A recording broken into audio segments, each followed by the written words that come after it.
네, 우리 한 번 더 인사하시겠습니다. 좌우로. 예수님의 이름으로 환영합니다. 예수님의 이름으로 사랑하고 축복합니다.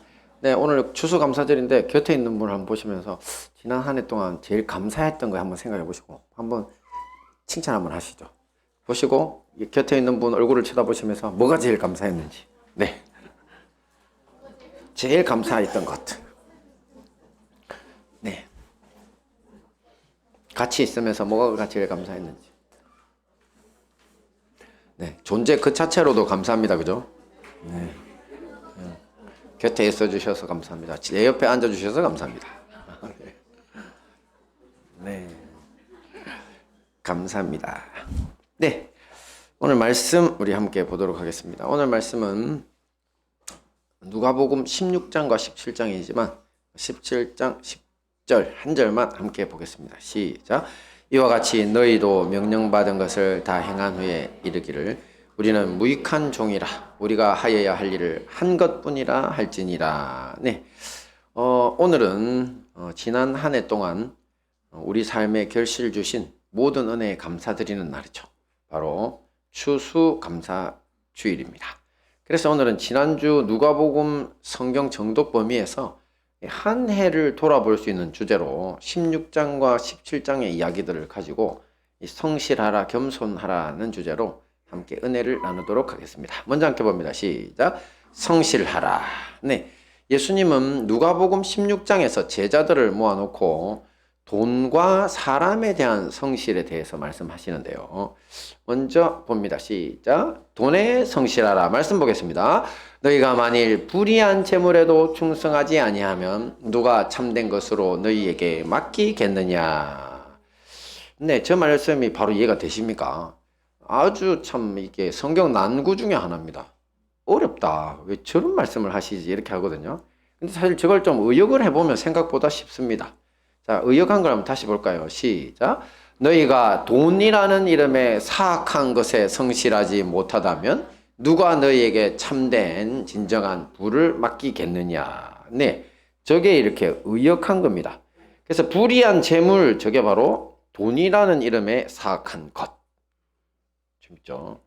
저 표현을 이제 톰 라이트 목사님, 그 주교님에게서 가져왔는데, 네, 너무 재밌더라고요. 자, 그럼 예수님은 왜 돈을 불의한 것, 곧 사악한 것이라 부르시고 돈에 성실해야만 참된 부를 얻을 수 있다고 하십니까? 뭔가 말이 안 되는 것 같지 않나요? 그렇죠? 하나님의 자녀가 사악한 돈에 성실하라니, 그죠? 자, 사실 돈, 재물, 재산 등등 뭐 어떤 이름이든 그 자체에는 착한 돈이나 나쁜 돈이라는 것이 있을 수 없습니다. 이런 걸 이제 대학교 가면 가치 중립적이다 이런 표현을 쓰거든요. 물건인데 뭐. 자, 돈은 그 자체로는 재화의 유통수단이나 또 사회에서 필요한 물품에 지나지 않는데요. 하지만 그것을 사용하는 사람의 의도, 태도에 따라서 착한 돈, 나쁜 돈으로 불리게 된다는 겁니다. 자, 이 세상에서 돈을 악하게 사용하고 돈 때문에 일어나는 일이 악한 일들이 하도 많아서 예수님이 돈을 이렇게 사악한 것이라고 부르신 것입니다. 자, 근데 이게 굉장히 중요한 관점이 하나 있는데요. 뭐냐면 하나님 나라의 관점에서 볼 때 돈은 소유물이 아니라 위탁물이라는 겁니다. 자, 소유물이 뭐냐면 소유물이라는 건 그냥 자기 겁니다. 내 소유, 내 거야. 이게 소유물이고 위탁이라는 건 누군가 보관하고 있어라. 사용할 수도 있다. 뭐 이렇게까지 허락이 돼 있는데 대신에 나중에 진정한 소유주에게 돌려줘야 할 것을 말합니다. 자, 이 세상 모든 사람에게 있어서 재산, 돈, 뭐 소유물 이런 것들은 다 누가 준 겁니까? 왜냐하면 이 세상을 누가 만들었는데? 그럼요, 창조주가 만들었으니까. 내가 뭐 어디 땅 하나에다가 누구한테 사가지고 집 지어놨다 해봐야 그 흙이며 그 재료며 그 땅이며 그거 다 하나님 거예요. 맞죠? 지네들이 하나님 허락도 안 받고 그냥 이렇게 막 집 지어놓고 내 거야 이렇게 했다고 생각할 수 있잖아요. 그죠? 근데 사실은 하나님이 그때부터 처음부터 그래 여기서 예쁘게 살아라고 허락했기 때문에 그런 일이 있을 수 있는 거죠. 그러니까 주인은 누구다? 그렇죠. 창조주 하나님입니다. 그래서 세상의 모든 재물, 재산, 돈은 내 거 아닙니다. 하나님이 잠시 맡겨주신 위탁물에 불과하다는 겁니다. 자, 그럼에도 불구하고 보통 사람들은 이 점을 망각합니다. 그리고 자기가 가진 재산을 내 부모에게 물려받았다거나 뭐 아니면 자신이 피땀 흘려 벌었다 뭐 이렇게 우기고 있죠. 하지만 아니라는 거죠. 그것은 온 세상을 창조하신 하나님이 돈을 물려받을 수 있도록 또 돈을 벌 수 있도록 허락했기 때문에 가능했다는 겁니다. 이렇게 하나님이 우리에게 맡겨주신 돈을 가지고 해야 할 일이 있는데요. 바로 하나님의 영광과 하나님의 자녀들의 복지를 위해 사용해야 합니다. 자, 이렇게 맡기신 분의 의지에 합당하게 돈을 사용할 때 그 사람을 뭐라고 부르냐면 성실하다고 하는 겁니다. 자, 본문 누가복음 16장 11절에는 이렇게 우리에게 맡겨주신 돈, 위탁하신 거라 했죠. 그것을 성실하게 잘 사용하는 사람에게 아까 뭐가 있다 그랬습니까? 참된 것으로 맡기신다 그랬죠. 그 참된 것이라는 게 곧 참된 부를 주신다는 겁니다. 진짜 부. 자, 그 참된 부는 우리가 정확하게 뭔 말인지를 잘 모르겠지만, 자, 이거는 이 땅에서 잠시 우리에게 위탁된 돈이나 어떤 재산과는 비교도 할 수 없을 만큼 소중한 것임에 틀림이 없죠. 바로 영원한 생명과 지극히 복된 지복의 삶이라고 하는데 너무너무 복돼서 비교가 안 되는 그런 새 창조물의 삶일 것이라는 겁니다. 할렐루야. 자, 근데 이것을 뒤집어 보면요. 만약 하나님이 맡겨주신 돈, 재산, 재물을 이런 하나님의 의도를 벗어나서 사용하게 되면 어떻게 된다는 겁니까? 마치 그것이 자신의 소유물인 양 생각하고 오직 개인의 영달과 정욕만을 위해 사용한다면 그 돈은 이제 그때부터는 악한 것이 되고 그 사람도 악하게 되는 겁니다. 그 결과로 하나님은 그에게 미래의 참된 부를 맡길 수 없다고 선언하셨죠. 그럼 이게 무슨 말입니까? 결국 하나님 나라에 들어갈 수 없다는 것입니다. 그래서 누가복음이 생각보다 돈, 재산에 관한 문제를 굉장히 깊이 다룹니다. 사복음서 중에서. 네. 자, 그런데 재밌는 것은 제자들 곁에서 이 말씀을 듣고 있던 바리새인들이 비웃었다는 겁니다. 자, 그 이유에 대해서 누가복음의 저자 누가가요. 다음과 같이 설명해 주는데요. 함께 봅니다. 자, 어디 갔을까요? 잘려버렸나? 네. 잠깐만요. 네, 뭐가 꼬였네요. 제가 읽을게요. 바리새인들은 돈을 좋아하는 자들이라. 자, 이 모든 것을 듣고 비웃거늘 이렇게 써있습니다. 자, 바리새인들이 왜 비웃었다고요? 돈을 좋아하는 자들이라서. 자, 2000년 전에도 그랬지만 오늘날 현대에도 유대인들의 돈에 대한 사랑은 정말 유별납니다. 이스라엘 사람들의 돈에 대한 사랑. 자, 슈퍼 리치. 그냥 리치는 부자를 말하는데 슈퍼입니다, 슈퍼. 자, 제가 이렇게 AI한테 물어봤어요. 구글 바드 사용했습니다. 저는 챗 GPT도 쓰고 구글 바드한테 제가 물어봤어요. 야, 유대인들이 이 세계 인구에서 차지하는 부가 어느 정도야? 이렇게 물었더니만 부자들 중에 몇 프로나 돼? 이렇게 물었더니만 약 20%로 추정된답니다. 그래서 세계 인구 전체에서 유대인이 차지하는 비율은 약 0.2%밖에 안 되거든요. 그래서 100배 이상 높은 수치인 겁니다. 그들이 가지고 있는 부가. 그래서 제가 또 물어봤습니다. 그럼 미국, 세계에서 제일 잘 사는 미국의 유대인들 부자는 얼마나 돼? 이랬더니만 자, 그것도 미국 상위 0.1% 이내로 보여줘 이랬거든요. 그랬더니만 자, 몇 프로쯤 될까요? 50%입니다. 50%. 네. 전 세계 최고 부자 나라인 미국에서 최상위 부자들 2명 중 1명 유대인입니다. 대단하죠. 자, 이 당시 유대인들의 돈에 대한 가치관을 보면 유대인 2000년 전에 그들의 가치관을 보면 부자는 여호와 하나님께 축복받은 사람이었습니다. 그리고 존경과 부러움을 한 몸에 받았고요. 그런데 놀랍게 예수님은 그런 생각이 옳다고 했습니까? 틀렸다고 했습니까? 틀렸다는 겁니다. 우리가 설교 때도 보면 부자 이야기를 2번이나 보았습니다. 사실은. 지난주가 어떤 부자가 소유를 넉넉하게 모아가지고 뭐 여유롭게 살고 싶다. 그죠? 풍족하게 살고 싶다. 그랬더니 하나님 뭐라고 하셨다고요? 어리석은 자여 이랬다고. 그래갖고 나도 저렇게 살고 싶네 했다가 그냥 한번 혼났죠. 자기 자신에게. 자, 그 다음에 그 앞에 또 뭐가 있었냐면 부자 청년 이야기가 있었습니다. 그죠? 근데 그 부자 청년을 보고 이제 그 부자 청년에게 야, 니 진짜 괜찮네. 날 따라오라. 제자로 들이시겠다는 뜻이거든요. 대신에 재산을 다 팔고 날 따라오라 이랬는데 근심하며 가고 다시는 안 돌아왔잖아요. 그죠? 그러니까 그 모습을 보고 제자들에게 뭐라고 말씀하셨냐면 부자가 하나님 나라 들어가기가 얼마나 어려운지 낙타가 바늘길을 통과하는 것이 부자가 하나님 나라 들어가는 것보다 쉬우리라. 이렇게. 그러니까 그 당시 사람들의 생각과 완전 다른 말씀을 해주신 겁니다. 그러니까 이러니까 유대인들 중에서도 바리새인들 어떤 사람들인지 압니까? 부자들입니다. 왜냐하면 가난한 사람들은 누구 밑에 가서 율법 같은 거 못 배웁니다. 우리가 성경에 보면 사도 바울도 뭐 누구 문하에 이렇게 했죠. 가브리엘이라고 해서 가말리엘의 문하에. 가말리엘이 사실 지금까지 유대인들의 랍비 중에 전 역사상 최고 랍비 3명 중에 한 명입니다. 사도 바울이 그런 사람 밑에서 수학한 거거든요. 근데 그런 사람 밑에서 수학하려면 뭐가 든다? 돈이 든다. 그래서 보통 집안 사람들은 율법도 제대로 못 배웁니다. 그래서 그 사람들은 거의 다 넉넉한 환경, 부자에다가 그 다음에 고등 지식인 율법을 꿰차고 있죠. 그러니까 사회적으로 다 사람들이 깔로 보이는 겁니다. 자기 밑으로. 그런데 예수님이 뭐라 했다고요? 돈? 예. 돈을 대가지고 아까 뭐랬어요? 이 사악한 것이라 그랬죠. 돈, 재물을 확 떨어뜨려 버리시죠. 지를.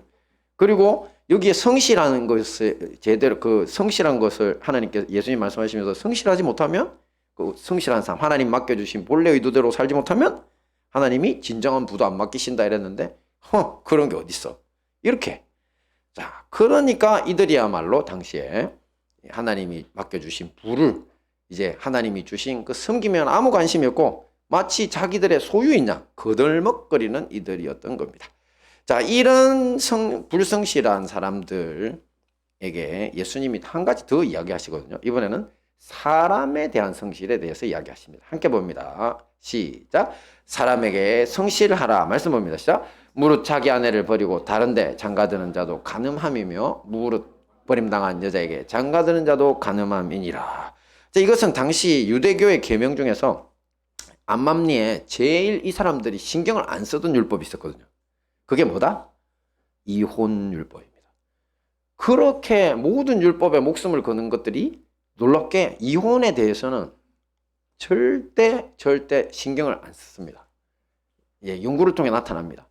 그래서 당시에 하나님이 주신 말씀대로 절대 이혼하지 말라는 말씀을 지키는 랍비들도 아주 극소수였다고 이제 결론을 내리고 있거든요. 그것만큼 이혼에 관해서는 제쳐놓은 분위기였는데 예수님은 자기 아내 함부로 버리는 이혼을 책망하고 계시죠.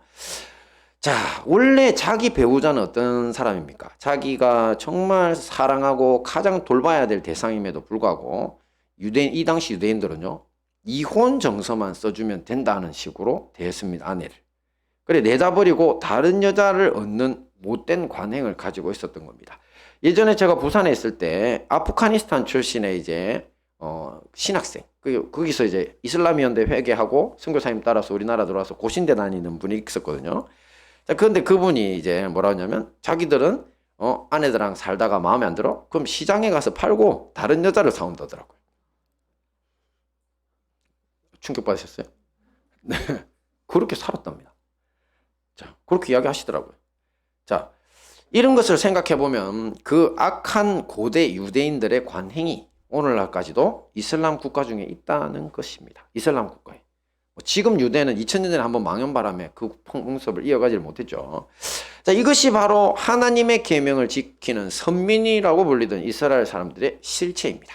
하나님의 율법 속에 담겨 있는 사랑과 섬김은 다 어디를 갔는지 모릅니다. 이들은 돈에 있어서든지 사람에 있어서든지 오직 자기들이 아는 율법적 지식, 또 정결, 예식 이런 것만 지키면 된다고 생각했던 겁니다. 속에 진정한 진리나 그 다음에 진정한 이 성실이나 사랑에 대한 관심이 없었던 겁니다. 돈을 주신 하나님이나 아니면 자신의 배우자에게 성실해야만 한다는 근본적인 정결. 자기들이 그냥 지키는 그냥 손 씻고 뭐 정결하고 이런 거 있잖아요. 뭐 안 먹고 그런 것들만 지킬 줄 알았지 진짜 하나님과 사람 앞에 성실해야 된다는 그 정결에는 관심이 없었던 거죠. 그래서 예수님이 이들의 약점을 공격하신 거예요. 너네들이 제대로 하고 있는 게 뭐냐 이렇게. 자, 이쯤에서 잠시 지난 한 해를 우리가 돌아봐야 됩니다. 우리가 돈에 대해서 또 사람에 대해서 예수님의 제자된 우리가 과연 얼마나 성실하게 살았나. 그러니까 성실하게 돈을 벌었다 그 문제가 아니라는 거 아시겠죠? 번 돈을 어떻게 성실하게 썼냐고. 그죠? 그리고 가족에게 집에서 이혼 안 하고 살았다. 하지만 이혼 안 하고 살았지만 어떻게 대했냐고. 자식들은 부모를 어떻게 대했냐고. 그래서 우리가 오늘 고민해 봐야 됩니다. 한 해를 이제 마무리하는 시점이죠. 결실의 계절이니까 결실을 하셔야죠. 그래서 아내나 남편에 대해서 또 부모나 자식과의 관계에 있어서 우리가 진심으로 사랑하고 돌봐야 될 가족으로 돕고 희생하고 섬겼는지, 아니면 그저 없는 것보다 낫다. 그래서 자신의 편이나 봐주는 사람으로 우리의 가족들을 대하지는 않았는지, 그 부분에 대해서 한번 반성해 봐야 되겠죠. 그래서 혹시 오늘 이 자리에서 부끄러운 부분이 있으면 어떻게 해야 됩니까? 나중에 집에 가서 이제 데이트 신청을 하셔야죠. 우리 청소년들 한 해 내내 빠락빠락 엄마한테 덤비는 거 많죠, 그죠? 그거 가서 엄마 그저 호떡 하나 사 먹으러 가요, 같이 나가든지, 어머니 죄송합니다 하고 편지를 하나 쓰든지 해야 되겠죠. 우다윗? 네, 해야 되겠지. 아니 우리 우다윗이 빠락빠락했다는 건 아닙니다. 우리 다윗이 아시다시피 생긴 대로 굉장히 순한 아들입니다. 네, 큰애 겁먹고 있는데 지금 다들 우리 아이들 참 집에 오면 엄청 순합니다. 얼굴이 빨개지네요, 제가. 네, 순하질 않아요. 원래 생긴 대로 하는 거니까. 말이 자꾸 이상하게 혼나가는데, 자, 어쨌든지 집에 가서 액션을 취하라는 겁니다. 그렇죠? 남편은 아내에게, 아내는 남편에게, 아이들은 부모님에게 좀 한 해 동안, 마음은 아닌데 막 함부로 한 거 많잖아요. 그죠? 그거 사과하라는 겁니다. 그게 성실한 거라고. 주님이 그걸 원하시는 겁니다. 자, 이제 두 번째 테마 성실하라 끝내고요. 두 번째로 넘어가겠습니다. 함께 봅니다. 시작. 겸손하라. 네, 예수님은 누가복음 17장부터 1에서 10절까지가 있거든요. 짧은 말씀들이에요. 근데 우리에게 끝까지 믿음 지키고 승리하기 위한 비법을 이 짧은 10절 내에 네 가지나 사례를 통해 말씀해 주시는데요. 근데 놀랍게 그 모든 이 섬김, 이 모든 그 네 가지 이야기 중에 바로 그 교훈 밑바닥에 겸손하라가 깔려 있는 겁니다. 자, 먼저 한번 볼게요. 시작. 실족시키지 마라. 말씀 봅니다. 자, 그가 이 작은 자 중에 하나를 실족하게 할진대 차라리 연자맷돌이 목에 매여 바다에 던져지는 것이 나으리라. 자, 여기서 작은 자라는 건 예수님 당시에 예수님이 맞아들이셨던 당시에 세리, 창녀처럼 사회적으로 아주 소외되고 약한 사람들을 가리키는 말입니다. 당시 바리새인들을 비롯한 많은 사람들은 이 사람들이 하나님 나라에 들어가기를 원했을까요? 원하지 않았을까요? 절대 원하지 않았죠.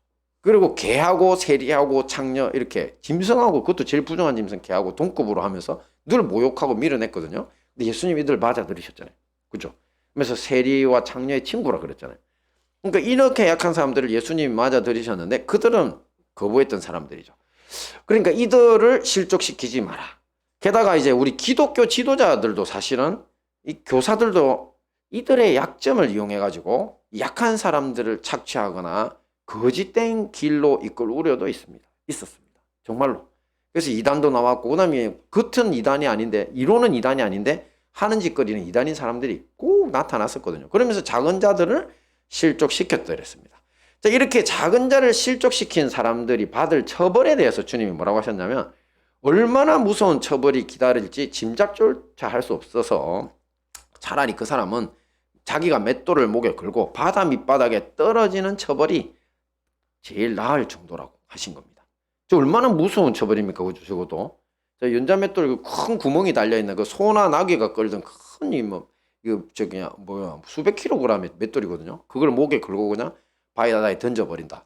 제가 옛날에 그런 말씀도 한번 했죠. 저는 해군 출신이라서 10m 높이에서 바다로 뛰어내리는 그거 이함 훈련할 때 지금도 영원히 못 잊을 거라고. 그 바닷바람 부는데 나무로 돼 있는 판을 걸어 가야 되거든요. 뭐라 그래요? 단두대에 그 매달리는 것처럼 한 발 한 발 걸어갈 때 그 불어오는 바람, 거기서 그냥 쓰러질 것 같은데, 근데 밑에 보니까 바다 새까맣고 그게 이제 뛰어내려야 돼요. 10m 높이에서. 그래가지고 남들 뛰어내리는데 이제 부끄러워서 못 뛰어내릴 수 없으니까 부산말로 쪽팔린다 그러거든요. 엄청 멋있는 척하고 가가지고 이제 뛰어내리는데 팡 들어가는 순간 물 위에서 떨어지는 순간 쭉 내려가는데 눈을 떠보니까 순식간에 더 밑으로 내려가는 겁니다. 저 위에 바닷물은 그래도 약간의 빛이 있으니까 흐린 날이었는데도 훤한데 저 밑에는 지옥같이 새까만 곳으로 제가 쫙 빨리고 내려가더라고요. 그래서 깜짝 놀라가지고 그냥 개헤엄으로 바꿔가지고 제가 멋있게 올라오다가 그냥 무서워가지고 막 진짜 개헤엄으로 바꿔가지고 간신히 올라왔던 적이 있거든요. 얼마나 힘을 썼든지 다리 쥐났어요. 그러니까 그때 제가 예수님 저 말씀하신 거 볼 때마다 그 생각납니다. 바닷물에 들어가는 거 있잖아요. 지옥으로 간 거하고 똑같습니다, 느낌. 근데 목에 맷돌같이 매놓고 저 밑에 끌려간다고 생각해 보세요. 근데 지옥으로 끌려가 내려가는 고통, 두려움이 더 클 텐데 차라리 저게 제일 편한 거라는 거죠. 얼마나 큰 벌을 주시려고 그러냐. 엄청 무서운 이야기죠. 자, 이렇게 무서운 처벌이 기다리고 있는 실족시키는 죄를 범하지 않기 위해서 우리에게 필요한 덕목이 뭐라는 겁니까? 겸손입니다. 내가 그들보다 더 낫다고 생각하니까 내가 그들에게 죄를 짓는 겁니다. 그리고 그들에게 고압적이고 그들을 이용해 먹으려고 하는 거거든요. 그러므로 우리 모두 주님 보시기에 하나도 나는 나을 바 없는 죄인이라는 사실을 한시도 잊어서는 안 됩니다. 이런 겸손을 반드시 붙잡으셔야 할 겁니다. 다음 봅니다. 시작. 계속해서 용서하라. 한번 봅니다. 시작. 너희는 스스로 조심하라. 만일 내 형제가 죄를 범하거든 경고하고 회개하거든 용서하라. 만일 하루에 7번이라도 내게 죄를 짓고 7번 내게 돌아와 내가 회개하노라 하거든 너는 용서하라. 근데 저 말씀은 베드로가 누가 나에게 죄를 범하면 7번씩만 용서하면 되냐니까 예수님이 7번에 70번이라고 해랐다는 말씀도 있죠. 네, 근데 이번에는 예수님은 하루에 7번 와가지고 내가 회개한다고 말하면 용서해 주라 이렇게 이야기하시죠. 이번에 조금 버전이 바뀐 겁니다. 자, 이거는 뭔 뜻입니까 이게? 이것은 용서해 주는 사람 입장에서 야, 네 잘못이 이번에 몇 번째야? 또 몇 번째야? 자, 이런 식으로 도덕 점수를 매기지 말라는 말씀입니다. 자, 잘못한 사람의 점수를 매기다 보면 어떤 일이 벌어지냐면 자기 자신이 도덕적으로 우월한 태도에 빠지기 쉽습니다. 잘못을 저지른 숫자가 늘어날수록 상대방의 도덕 점수는 어떻게 됩니까? 밑으로 내려가는 거죠. 엉망으로 채점되겠죠. 하지만 이 점수를 매기는 나는요. 선생이 되는 거죠. 그리고 도덕적으로 내가 우월감에 빠져들 수 있다는 겁니다. 자, 이것은 하나님의 방법이 아닙니다. 오히려 자기 자신을 낮추고 겸손한 마음을 가져야 한다는 겁니다. 상대방이 도덕적 불의에 빠진 상황을 이용함 없이 하나님이 우리에게 보여주신 것 같은 관대하고 따뜻한 사랑으로 용서하라는 겁니다. 참 저에게 있어서도 이게 제일 어려운 덕목입니다. 저도 사실 잘못하면 이번이 몇 번째다 딱 세고 있거든요. 사실 우리 아이들 압니다. 우리 집에서는 내가 3번까지는 봐주는데 3번 넘어가 멍덩이 맞아야 되거든요. 이게 잘하는 건지 이거는 다른 걸로 칩시다. 네, 이거는 제 감정에 의해 가지고 우리 아이들 징계하는 게 아니라 우리 아이들 진짜 사람대라고 징계하는 거니까 감정에 진짜 제가 감정으로 두들겨 편 적 없습니다. 할렐루야.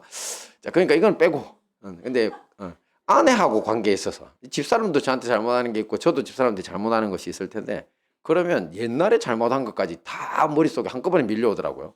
그래서 이때까지 참아줬는데 이러면서 막 폭발을 하게 되거든요. 저도 제일 어려운 덕목입니다. 이 부분이. 그래서 자, 우리가 어떻게 해야 된다고요? 채점 안 하려면 어떻게 해야 된다고요? 겸손해야 됩니다. 내가 죄인인 줄을 내가 잘 몰라서 목에 그렇게 핏대를 올린 겁니다. 근데 화났을 때는 잘 모르겠던데 잠시 떨어져서 생각해보면 그렇네가 되더라고요. 그러니까 이 나 같은 죄인을 용서하신 사랑으로 우리 곁에 있는 사람들을 숫자 세지 말고 용서해 주기에 힘써야 할 것입니다. 자, 다음 봅니다. 시작. 우리에게 믿음을 더하소서. 자, 앞에서 예수님께 실족해 하는 것에 대한 경고, 또 용서의 태도. 자, 이 말씀을 들은 사도들의 반응이 이겁니다. 한번 볼까요? 시작. 사도들이 주께 여짜오되 우리에게 믿음을 더하소서. 이 무슨 소리일까요? 자기들도 실족해 할 우려가 있는 게 무서운 거죠. 큰일 났네. 그 다음에 용서는 우리 저 정도로 못하는데 그죠? 이걸 아니까 믿음 좀 주셔서 우리 힘으로 안 됩니다 이 말입니다. 저렇게 요청했죠. 그랬더니 예수님이 뭐라고 응답하셨습니까? 같이 봅니다. 시작. 너희에게 겨자씨 한 알만한 믿음이 있었더라면 이 뽕나무더러 뿌리가 뽑혀 바다에 심겨라 하였을 것이요 그것이 너희에게 순종하였으리라. 네, 그렇습니다. 자, 우리가 가진 믿음으로는 불가능해도 누가 믿음 주면 가능하다고요?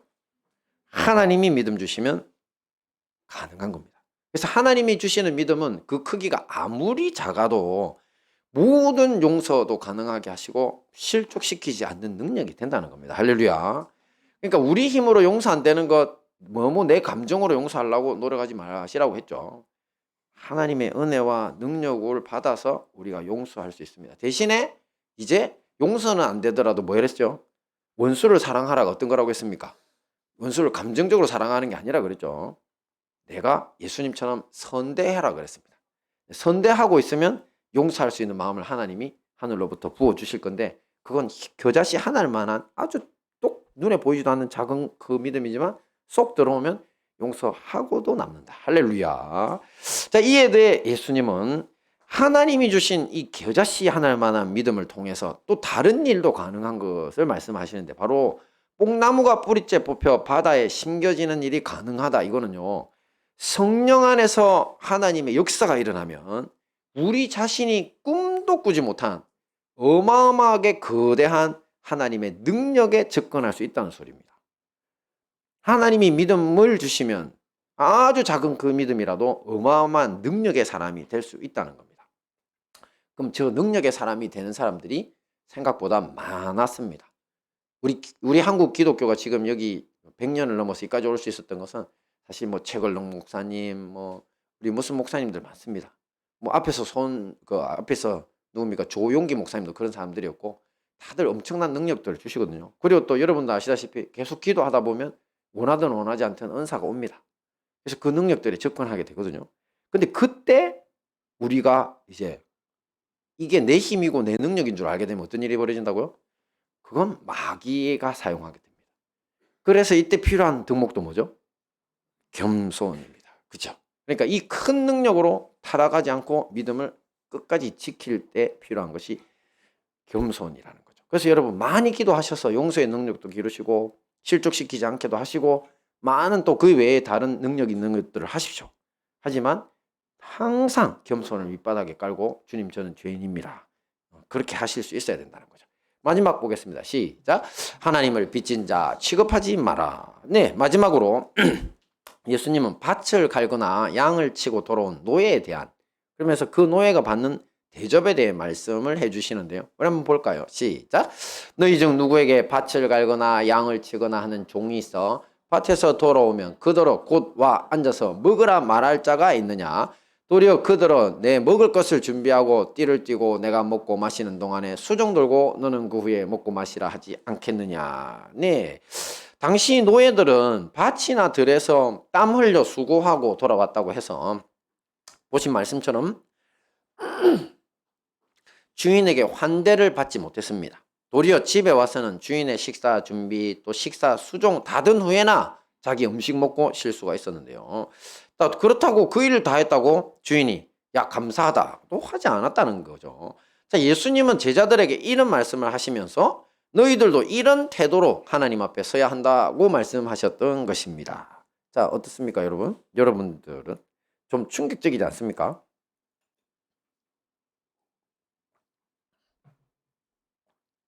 아니, 옛날에야 그랬다 쳐도 오늘날이 어떤 시대인데, 인권의 시대 아닌가요? 그러니 이 말씀은 정말 잘못된 것 같다. 뭐 이렇게 생각할 수 있겠죠. 실제로 저는 지금까지 이렇게 말하는 그리스도인들은 단 한 명도 만나본 적이 없습니다. 하지만 교회 일을 하면서 이 일은 다 내가 했고 이 돈은 다 내가 냈고 또 이 일은 나 없어는 안 된다. 뭐 이렇게 말씀하거나 아니면 내가 얼마나 교회 일에 열심히 그냥 교사며 주방이며 찬양팀이고 뭐 학생회 청년회 여전도회 남전도회 구역일에 뼈 빠지게 고생하는데 등등 자기 좀 알아달라고 하거나 아니면 자기를 알아주지 않는다고 이 무언의 태도로 불평불만 아우성치는 분들은 정말 많이 봤습니다. 자, 이런 불평 정도는 인지상정이라고 여겨지지 않습니까? 이렇게 많이 수고했는데 좀 알아주면 되지. 자, 근데 아닙니다. 자, 이것은 빚쟁이의 태도입니다. 자, 누구한테 빚쟁이 태도를 보이냐면 내가 하나님 일 했으니까 하나님 갚으세요. 그죠? 자, 아니면 하나님의 종인 목사님이나 아니 교회 지도자들, 권사님 뭐 장로님들이라도 나한테 합당한 대우를 좀 해주셔야지. 뭐 이렇게. 자, 이것이 바로 하나님을 빚진 자로 취급하는 빚쟁이 태도라는 겁니다. 자, 예수님이 말씀하십니다. 함께 봅니다. 시작. 이와 같이 너희도 명령받은 것을 다 행한 후에 이르기를 우리는 무익한 종이라 우리가 하여야 할 일을 한 것뿐이라 할지니라. 그렇습니다. 무익한 종, 아무 쓸모없는 종이라고 겸손히 자기를 낮추라고 하십니다. 자, 하나님께 드리는 모든 봉사가 그 마음의 내심에 깔려 있는 것은 오늘 무슨 절? 추수감사절. 봉사의 내심은요, 무조건 감사여야 하기 때문입니다. 자, 그것을 통해서 뭔가를 얻으려는 수단을 해서는 안 됩니다. 봉사를 통해서. 근데 이 세상에 많은 사람들이 그 덕을 쌓으면 뭐 복을 받는다고 하니까 불공 들이듯이 교회 일을 하고 또 자기 이름을 높이기 위해서 교회 일을 하고 어느 교회 가면 뭐 권사님, 장로님, 특히 대형교회 권사님, 장로님이라고 하면 어디 가서 계속 힘주고 다닐 수 있는 분들이 있다고 뭐 그런 이야기를 들었는데 그래서 봉사를 열심히 하신다면 그거는 큰 잘못입니다. 뭐 남들이 높여주는 거야 어쩔 수 없는 일이니까 좀 절제해달라고 해야 되지만 자기가 감사해서 우러나는 봉사가 아니라 자기 이름 높이려고 하는 봉사, 그거는 하나님을 그야말로 빚쟁이로 만들고 있는 겁니다. 여러분. 주님은 그래서 그렇게 하지 마라는 뜻입니다.